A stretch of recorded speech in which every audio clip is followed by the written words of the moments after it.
Welcome, everybody. Hey, Peeps. How are you? I'm Ann Ganguza, and I am here today with a very special guest, Bruce Kronenberg from Abacus Entertainment in New York City, coming to us from New York City, actually, at, 5 o'clock in the afternoon.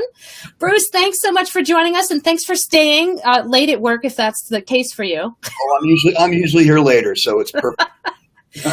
Isn't that our life? Like, honestly, I don't know if there's a straight 9-to-5 voiceover talent or coach anywhere that I know. But Bruce, I am so excited to introduce you to my peeps. Yep. And let me just take a quick look, make sure everything's still good, that we are broadcasting. And you guys, I just want you guys that are out there in the audience, you can post in the comments section below and say hello to Bruce and any questions that you might have, and we will get to them sometime within this broadcast. So Bruce, yes. Again, welcome. Tell us a little bit, or tell my peeps a little bit about yourself and how you came into the wonderful world of voice acting, coaching, and producing. Oh, absolutely. Voiceover came to me very serendipitously 25 years ago, a little more than 25 years ago, actually. 1990, I had been an actor working in New York City, mostly doing theater. I was doing a show that a lot of people might know called Tony and Tina's Wedding. I know that one. It was a big hit. Yep. In New York City and then all over the country. We, at the time we were doing it, were fortunate to get a lot of industry people to come see us. So I had a couple of agents from Abrams Artists contact me after the show and say, hey, we really liked you in the show. I played the best man who was a drug dealer. My character was really cool and funny and had a lot of cool bits. We'd like to try sending you out for on-camera commercials. And I was like, I had never gone out for on-camera commercials before. So I started working with these two gals from Abrams. And my first job led to me doing an on-camera spot that was also a radio spot as well. And it was written by this funny lady from like the Mad Men advertising days, Joy Golden. She's no longer with us. She wrote this very funny spot, which I did, where I played this character that was kind of a Guido, tough, Italian guy like I played in The Wedding.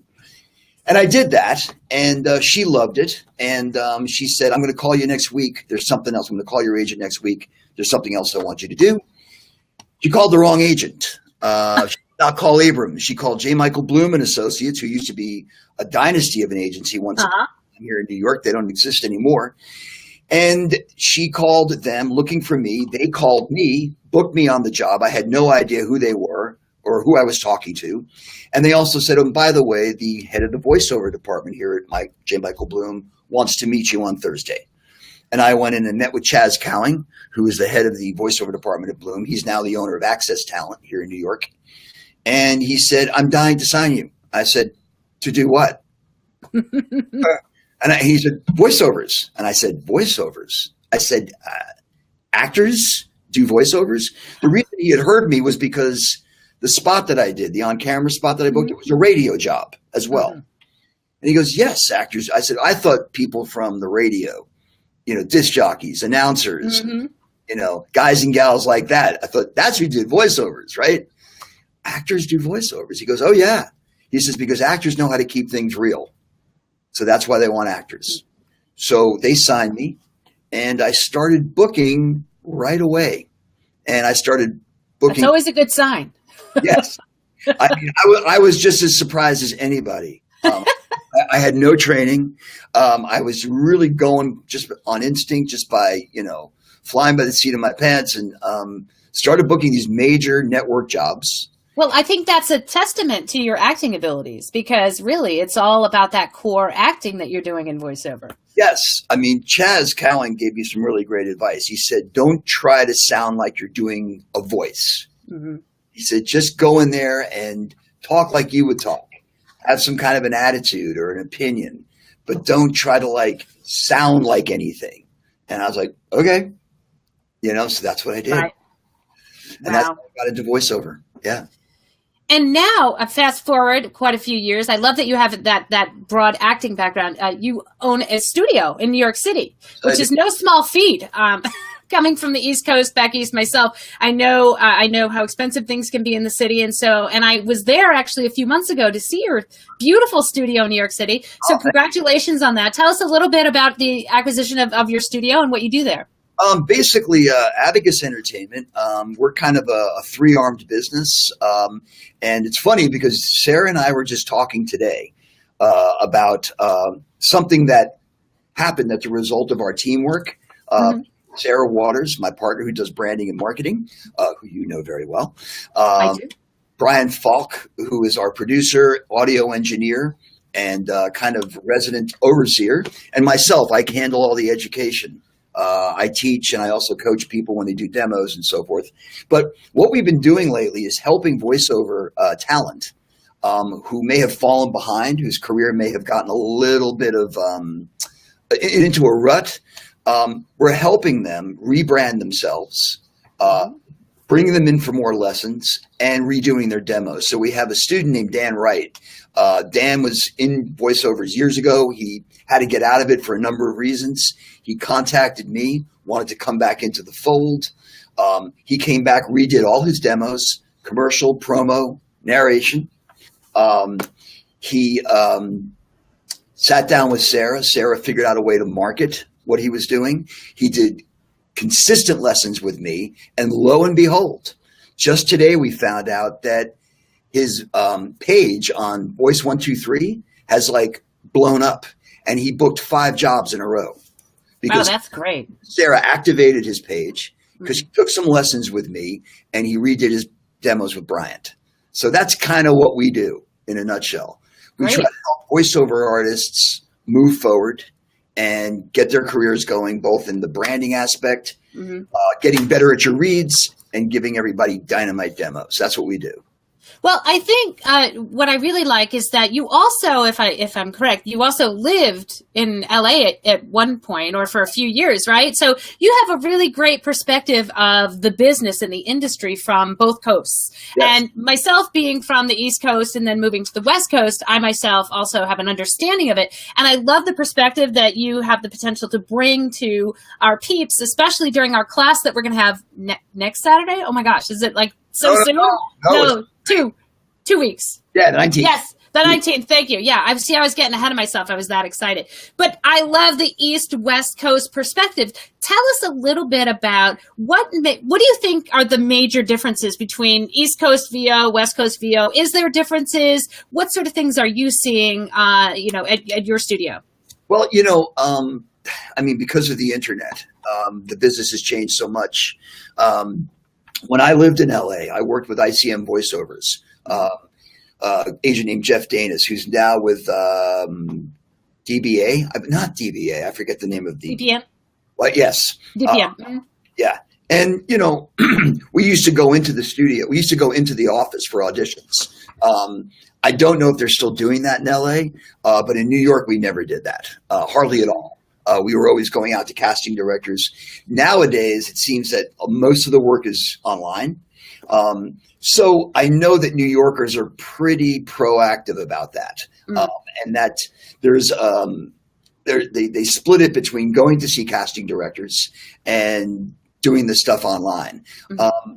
I'm not sure whether LA, I mean, and you might know this better, has quite caught up to that. I mean, do you still go see people? Is there more online stuff? I mean, I know things have changed in the years that I've been there. So, well, I think actually you need to be more in LA, and you'll get a lot of that going to the studios. I know that I'm on the outskirts of LA.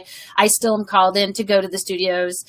People, I love it actually. It's a luxury almost these days because most of the stuff is done from home, and we're so isolated that when you do get a call back to go to a studio to do the recording or an audition, it's actually lovely. And I like it. And as long as I can do it within the hours of non-traffic going to LA, that's perfect. Yeah. So I wanted to talk to you about, let's say, voiceover styles. Do you think that there's any difference in voiceover styles or techniques, or are there on the East Coast, are they looking for a particular type of voice that might be different, or is it pretty universal all over? It seems to me, just in terms of commercials, let's say, it just seems to me that they want a voice that's not as distinct as a voiceover voice used to be. Yeah. Something that's a little bit more neutral. They want younger voices, millennials, for instance, which to me had, because I listen to commercials all the time, just sounds like someone that they just pulled off the street and they're just talking. And that is really difficult to do for us.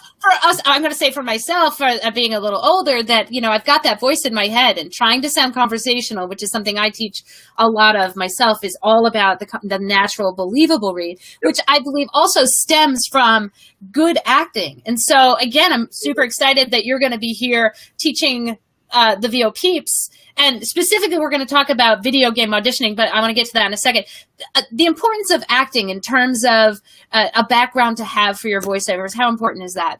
It's super important, I think, because when you stop thinking of it as I'm doing a voiceover and I'm delivering a message, or I'm getting a point across, or I'm taking this line of copy and I'm coming up with an opinion for it. You're not thinking anymore about how you sound. You're thinking about what you're communicating. Yeah. Voiceover is an interpretive skill. I've always thought of it that way. I've always looked at it that way.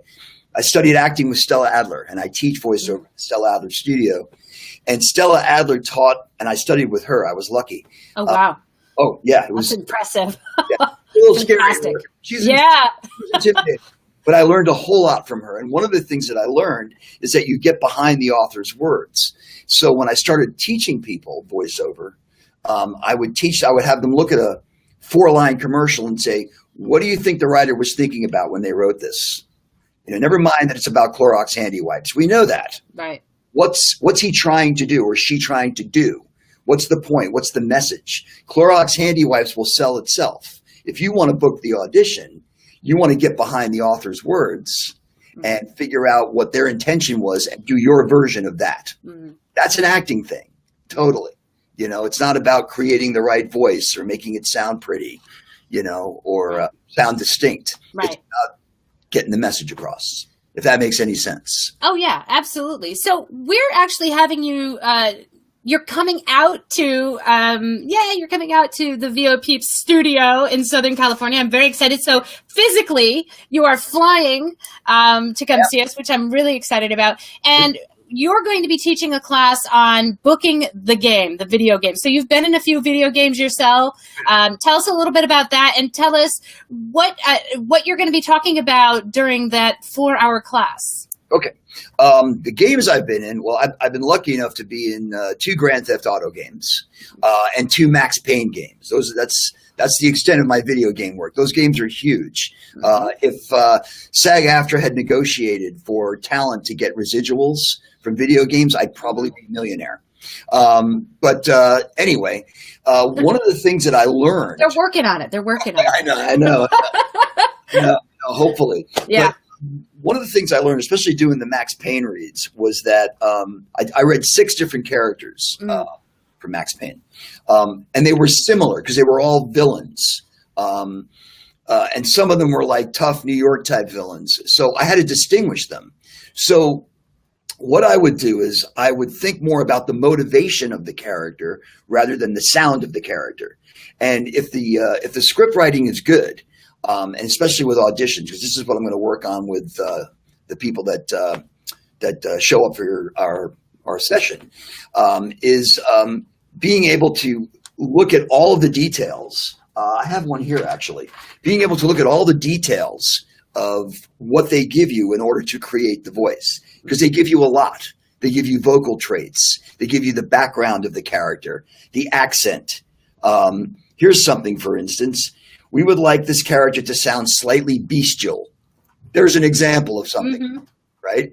All of these things that they give you in the description of the character, most people don't pay attention to them.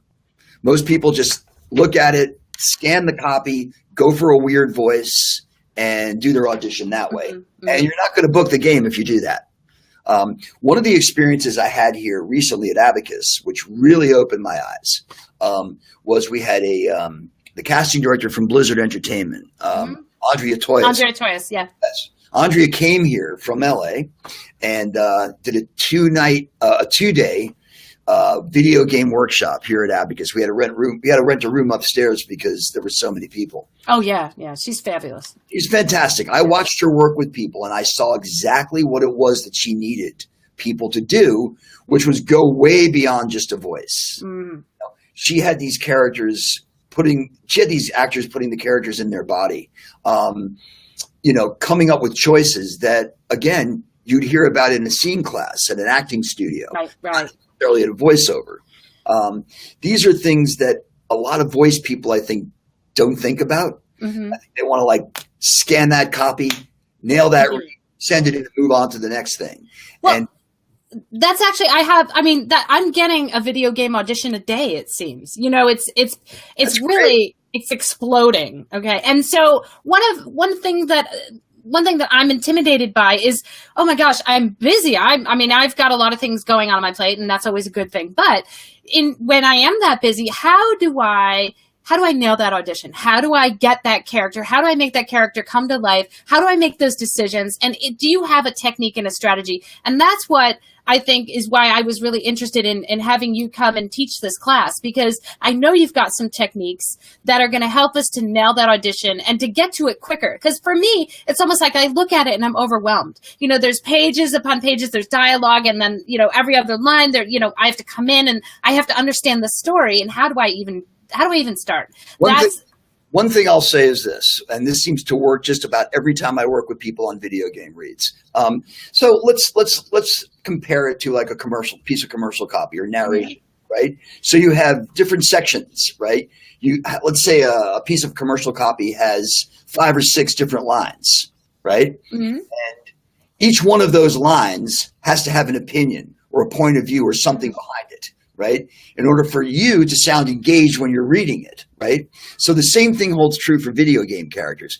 All the lines that they give you in a piece of video game copy are not chronological. They come from different points in the game, right? So for instance, if they say for this line, you have to sound resolved, think resolved, right? And read the line with resolve. Right. The next line, confused, scared, boom, go there, right? Most people ignore the little directions that they give you per line. So if you can just come up with those emotions, get to those emotions quickly, your read will have nuance and be varied. Excellent. So I'm super excited. Bruce, thank you so much. If you guys have any questions, I'm looking to see.